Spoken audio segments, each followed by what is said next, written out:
Thank you.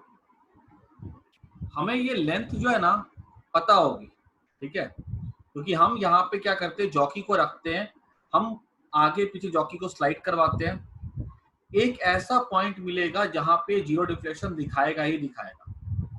वो length हो सकता है 45 सेंटीमीटर, हो सकता है 50 हो, डिपेंडिंग R1 R2 की क्या वैल्यू है, कहीं ना कहीं तो जीरो दिखाएगा। उसके इधर चले जाएंगे तो वो जीरो नहीं दिखाएगा, लेफ्ट में जाएगा, उसके इधर चले जाएंगे तो जीरो नहीं दिखाएगा, राइट में चला जाएगा।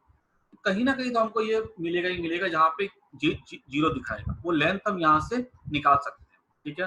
जैसे लेंथ अगर 45 आ रही है, यहाँ पे रखा 45, नीचे 100 माइनस 45 कितना हो जाएगा, 55, ठीक है। अच्छा, उसके बाद देखो ये R1 तो नॉन रेजिस्टेंस है, ये तो हमको पता रहेगा, सॉरी ये हमको पता रहेगा। R2 तो हमको पता है ना, R2 ये नॉन रेजिस्टेंस, हमने कितना रेजिस्टेंस यहाँ पे क्रिएट किया बॉक्स में, 2 ओम, 5 ओम, 10 ओम, वो हमको पता रहेगा, वो यहाँ पुट कर देंगे और हम इससे R1 निकाल सकते हैं। लेट्स से अगर L1 L हमारा अगर आ रहा है 45 और ये हमारा हो जाएगा 55, R1 निकालना है अपने को। यहाँ से हमने रेजिस्टेंस क्रिएट किया मान लो 2 ओम, ठीक है। तो हमारा R1 क्या हो जाएगा, 45 by 100 दैट इज 5 9 जा 45, 11 जा 9 by 11 इंटू 2 हो जाएगा, 9 2 जा 18, 18 by 11 हो जाएगा, 1.7 हो गया,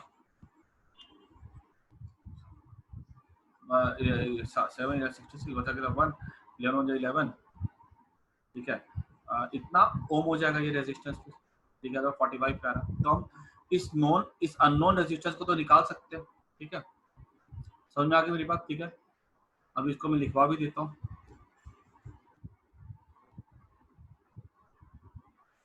और वीडियो को आगे प्रोसीड करके मैं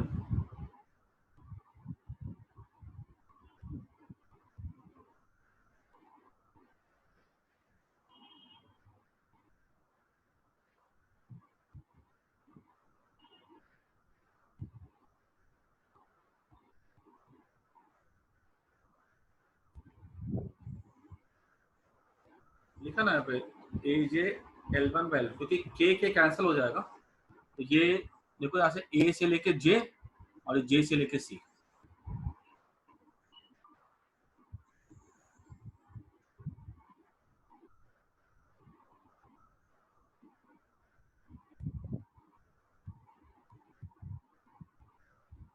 अब देखो इसको मैं वर्किंग लिखा देता हूँ, उसके बाद फिर आगे डिस्कस करते हैं क्या है इसमें working.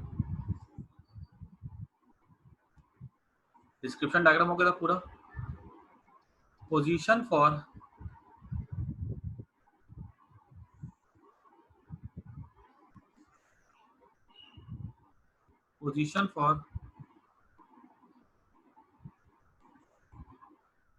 null point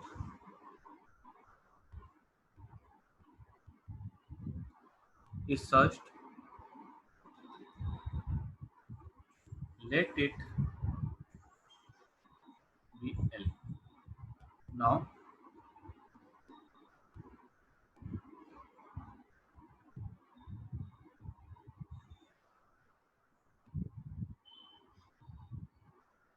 R1 by R2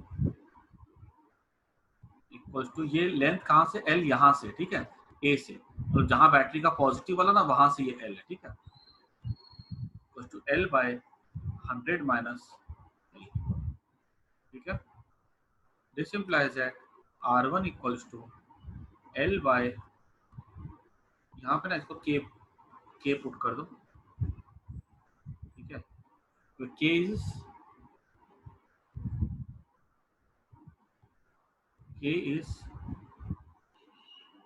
resistance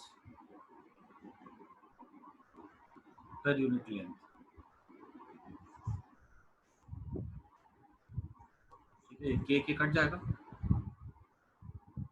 और R2 क्या है, R2 इज नॉन रेजिस्टेंस जो हमने क्रिएट किया, therefore R1 equals to R2 L by 100 minus, हमें इससे क्या मिल जाएगा, R1 मिल जाएगा, ठीक है।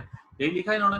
Q हमारा हो गया R2, L1 बाय L2 लिखा ना, L1 मतलब क्या हो गया, ये लेंथ L, L2 मतलब क्या हो गया, यहाँ से लेके यहाँ तक की लेंथ।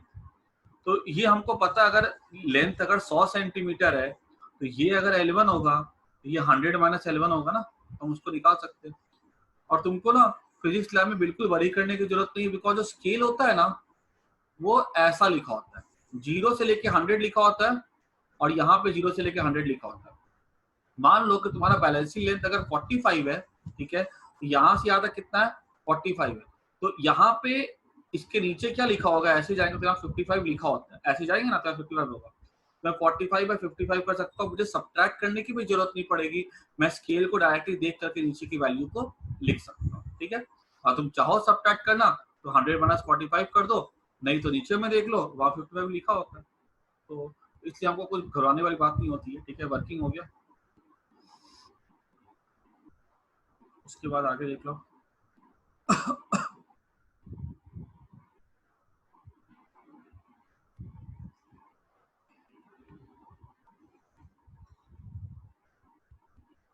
ये जो ये और क्या कह रहा था, इस पे देखो, ये जो है ना कभी कभी इस पे थोड़ा एरर आ जाता है। एरर की प्रॉब्लम कैसी होती है, देखो क्या एक बार, such shifts and a small error will occur in the value of L1 by L2 due to the end resistance. देखो इसमें क्या बोला गया है कि चलो हमने अपनी वर्किंग कर ली, आंसर निकाल लिया, बहुत बढ़िया, सब कुछ सही है, ठीक है। लेकिन अब इसमें एरर क्या आता है, देखो एरर इसमें कुछ ऐसा आता है कि, एक मिनट मैं ये क्लियर कर देता हूँ। अब यहाँ पे ये वायर लगाई जाती है ना, स्केल पे वायर लगा दी गई है। अब वायर जो लगाई जाएगी, यहाँ स्क्रू होता है और नीचे में क्या होता है, स्केल होता है, ठीक है, ये स्केल होता है, वायर लगा दी गई है। अभी तो वायर लगाई गई है ना, ठीक है, यहाँ पे वायर को घुमा दिया जाता है ना, क्योंकि फिक्स तो करना पड़ेगा। हो सकता है यहाँ पे थोड़ी एक्स्ट्रा वायर हो जो कि स्क्रू पे घुमाई गई हो ऐसे करके, यहाँ पे भी थोड़ी सी एक्स्ट्रा वायर है जो घुमाई गई है स्क्रू पे, यहाँ थोड़ी एक्स्ट्रा ज्यादा है, यहाँ थोड़ी कम है, तो यहाँ का रेजिस्टेंस क्या ज्यादा हो जाएगा, यहाँ का रेजिस्टेंस कम हो जाएगा, क्योंकि हम जो नाप रहे हैं वो 45 55 हमें दिख रहा है जो हम देख रहे हैं स्केल पे, लेकिन थोड़ा तो एक्स्ट्रा हो सकता है। एक्स्ट्रा होने की वजह से क्या होता है, वहां पे कुछ एरर आ सकता है, कुछ गलतियां हो सकती है बिकॉज ऑफ एक्स्ट्रा, उसको हम कहते हैं एंड करेक्शन, ठीक है। क्या बोलते हैं हम लोग उसको, एंड करेक्शन। तो यहाँ पे नेक्स्ट टॉपिक हमारा होगा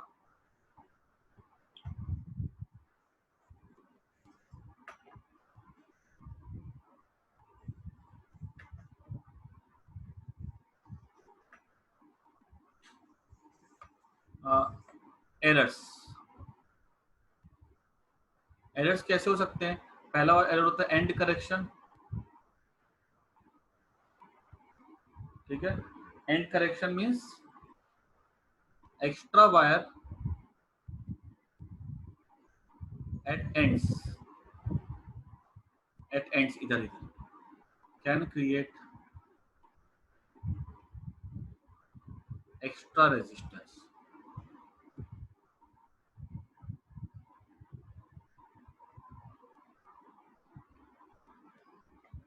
डायग्राम मैं तुमको इसका ना बना के दिखा दूंगा, ठीक है, अभी सिंपल में। ये वाला तो अपना मॉडल हो गया, मैं तुमको डायग्राम इसका बना के दे दूंगा, ठीक है। अभी कैन क्रिएट एक्स्ट्रा रेजिस्टेंस, ठीक है। अच्छा, this is corrected by interchanging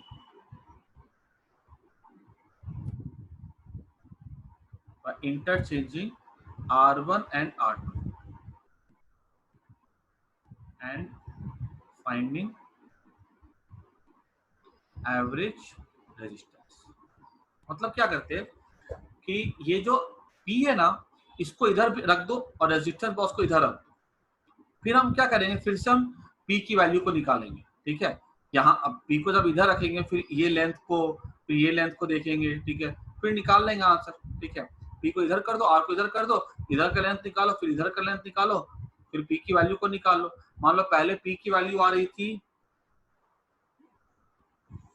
मान लो पहले P की वैल्यू आ रही थी 1.8, ठीक है, यहाँ पे रखा, इधर रखा हमने, इसको इधर कर दिया, फिर इधर का लेंथ लिया, फिर इधर का लेंथ लिया, डिवाइड किया। पहले आ रही थी 1.8, फिर किया आंसर आ रहा है 1.9, थोड़ा फर्क आएगा। उनका एवरेज क्या हो गया 1.85 हो जाएगा, तो इसका रेजिस्टेंस क्या हो जाएगा 1.85 हो जाएगा। This method is called as end correction. इसमें ठीक है, दूसरा एरर क्या आता है, रैंडम एरर आता है। रैंडम एरर मतलब क्या होता है, तुम एक बार करोगे ना एक्सपेरिमेंट, आंसर आएगा 1.8 हो, दोबारा करोगे आएगा 1.5 हो, दोबारा करोगे आएगा 1.9 हो। क्यों? बिकॉज हमारे पास जो एक्चुअली जो जो बैटरी से जो सप्लाई आती है ना, ठीक है, उसकी थोड़ी बहुत, देखो बैटरी है, बैटरी का भी अपना रेजिस्टेंस होता है। हम बोलते हैं बैटरी करंट देती है 1 एम्पियर, तो ऐसा थोड़ी ना होता है कि वो 1 एम्पियर हमेशा फिक्स ही रहता है। अंदर में कितना रेजिस्टेंस होता है, कभी वो करंट 0.9 हो सकता है, कभी वो करंट 1.1 हो सकता है, कभी वो 1.2 हो सकता है, कभी वो 0.8 हो सकता है। तो करंट की वैल्यू यहाँ पे चेंज करती रहती है। तो यहाँ पे क्या होता है, अपने आप रेजिस्टेंस थोड़ा बहुत आगे पीछे कम होता रहता है और उस रेजिस्टेंस पे हमारा कंट्रोल भी नहीं होता है। प्रैक्टिकल में ये क्वेश्चन अधिकतर पूछा जाता है कि रैंडम एरर क्या होता है इसमें। तो एक एरर है because of which the resistance keeps on changing and that error is not under our control. Battery में तुम घुस के थोड़ी ना करंट को चेंज कर सकते हो, वो तो होगा ही होगा, उसको कोई कुछ नहीं काट सकता। तो इसका इसका एक उपाय क्या है, it is corrected bye, correct नहीं बोल सकते हम लोग, इसको ओवरकम लिख सकते हैं, क्योंकि सही तो नहीं हो सकता ये। It is overcome by taking multiple readings, 10 20 5 6 10 reading ले लो एंड फाइंडिंग मीन। ठीक है, ये हम इसको ऐसा कर सकते हैं।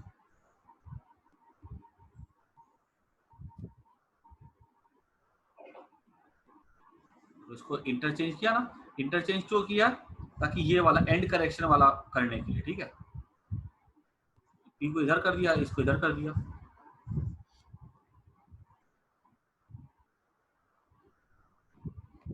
ये क्या, एक minute AC. Thank you for watching. Point of the wire. मतलब AC. यहाँ से फिर इसको एक्सचेंज करके Thank L1 you bye for 2 कर watching. सकते हैं। ठीक है, Please subscribe this channel for more videos.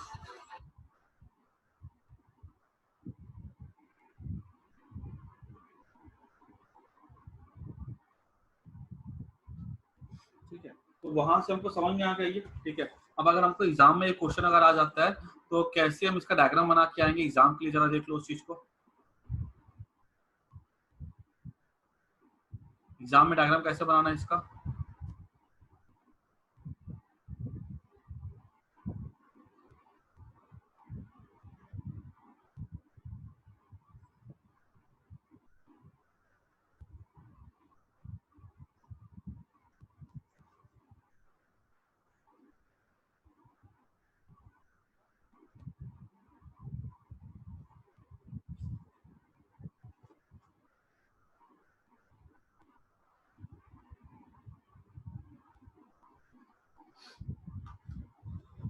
उसके बाद यहाँ पे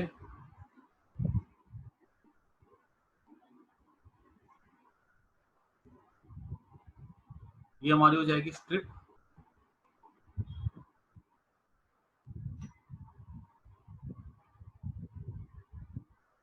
डिस्क्रिप्शन जो जो लिखा है ना इनफ है। और इसमें से बताओ मैं एक चीज और, इसमें जब हम लोग एंट्रेंस की क्लास करेंगे ना, तो इसमें से हम लोग सवाल अच्छे खासे करेंगे, बिकॉज आईआईटी के लिए छोटा सा टॉपिक है ये। ठीक है, लेकिन आईआईटी में इससे सवाल काफी ज्यादा आते हैं, नीट पे भी आते हैं। और आईआईटी वाले याद रखना एक चीज हमेशा, आईआईटी में वो क्वेश्चन वो लोग प्रेफर करते डालना, नेट में वो क्वेश्चन डालना प्रेफर करते हैं जो क्वेश्चन जिसका लैब इंपॉर्टेंस है। जैसे देखो ये वाला टॉपिक जो है ना लैब वाला है, वहां पे आता है, पोटेंशियोमीटर करेंगे, लैब वाले टॉपिक है वो आते हैं।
यहां से ड्रॉ कर दोगे स्ट्रिप को, ठीक है।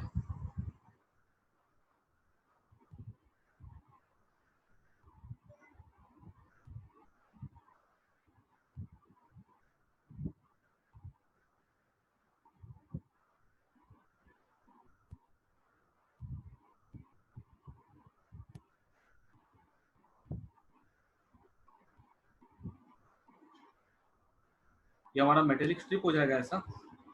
और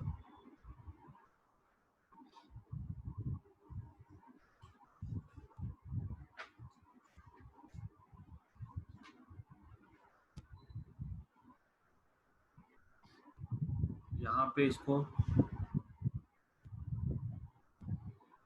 कंप्लीट कर देते हैं,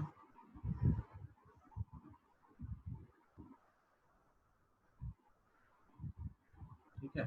इसकी थिकनेस थोड़ी यूनिफॉर्म बना देना, और यहाँ पे लगा देंगे हम लोग, यहाँ पे लगेगा मीटर स्केल।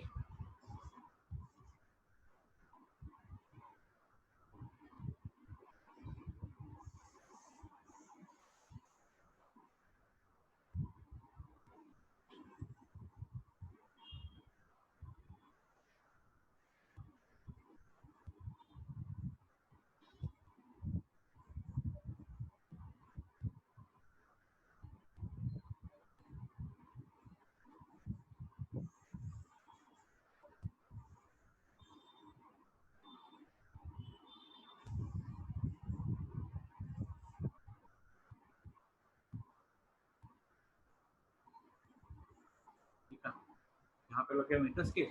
और क्या कर रहा है,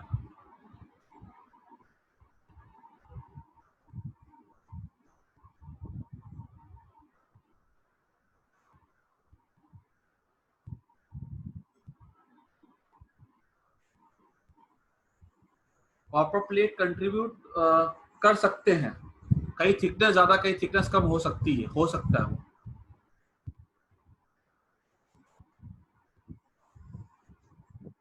उसके बाद यहाँ पे लगाते हैं हम लोग नॉन रेजिस्टेंस, यहाँ पे लगाएंगे रेजिस्टेंस बॉक्स, खाली आरबी लिख दो, ठीक है। ये हमारा मीटर स्केल हो जाएगा। यहाँ पे एक वायर लगाते हैं,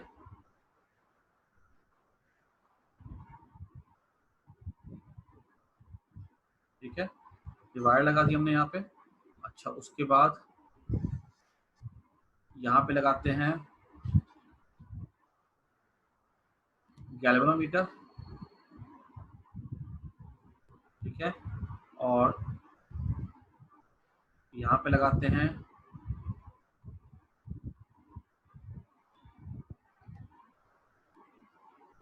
जॉकी, ठीक है।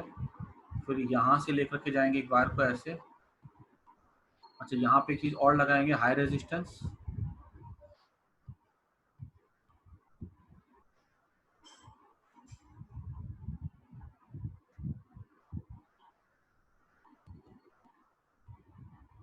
आरबी लिख दो यहाँ पे, आरबी हाई रेजिस्टेंस, ठीक है, या एच आर लिख दो।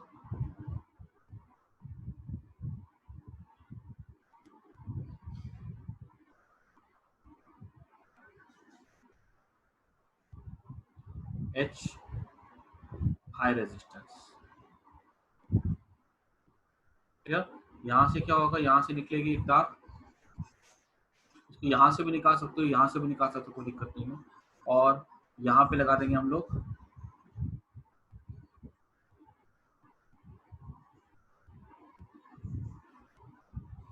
एक सेल लगा देंगे,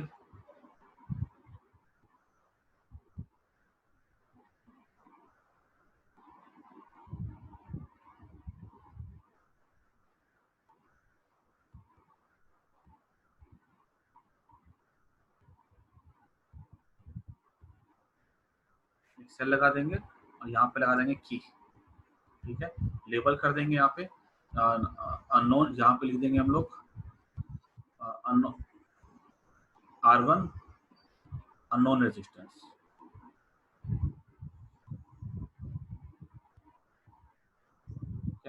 यहाँ लिख दोगे रेजिस्टेंस बॉक्स, नॉन रेजिस्टेंस।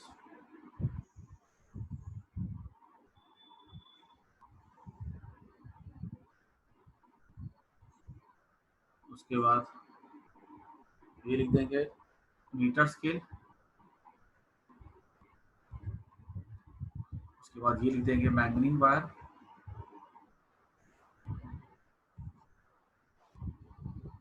ये लिख देंगे गैल्वेनोमीटर, ये लिख देंगे कॉपर स्ट्रिप, ये कैप G1, ये कैप G2, ठीक है ये, और ये लेंथ L1, ये लेंथ L, और ये लिख देंगे यहाँ पे लेंथ 100 माइनस L, और P by Q, R1 by R2 equals to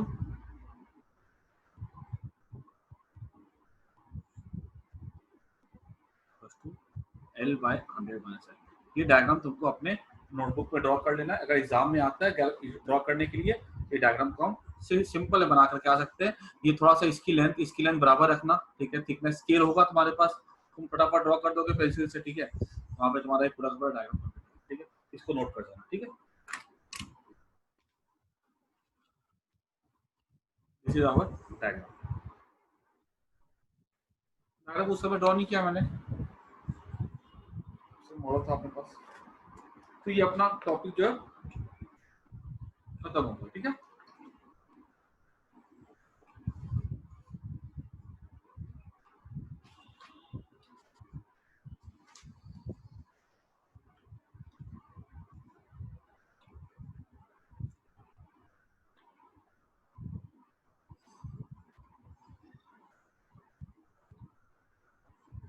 अभी एक नेक्स्ट टॉपिक हम लोग करेंगे, कनेक्शन ऑफ सेल। सुनो, कनेक्शन ऑफ सेल जो है ना, वो हम लोग कल स्टार्ट करेंगे। अभी तुम लोग की क्लास जो है रेगुलरली होगी, ऑलमोस्ट डेली क्लास दूंगा मैं, तो क्वेश्चन बचा हुआ है। कल तुम लोग की क्लास जो है ना, मैं रख देता हूँ 3 बजे।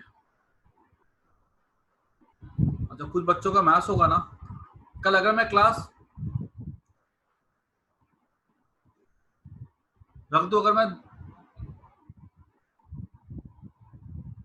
2 बजे, किसी को कोई दिक्कत नहीं है? सर 1:30 से केमिस्ट्री है। 1:30 से केमिस्ट्री खत्म कितने बजे होगा? 3 बजे। अच्छा, फिर खुशी तुम लोग की क्लास है क्या? देखो तो कल मैथ्स की कोई? नहीं सर, कल नहीं है, अभी जून 2 से होगी। जून 2 से ना, तो कोई दिक्कत नहीं है। तो 3 o'clock, तो मैं एक काम करता हूँ, तुम लोग की क्लास जो है ना कल मैं 3:30 को रखता हूँ, ठीक है। कोई दिक्कत नहीं किसी को?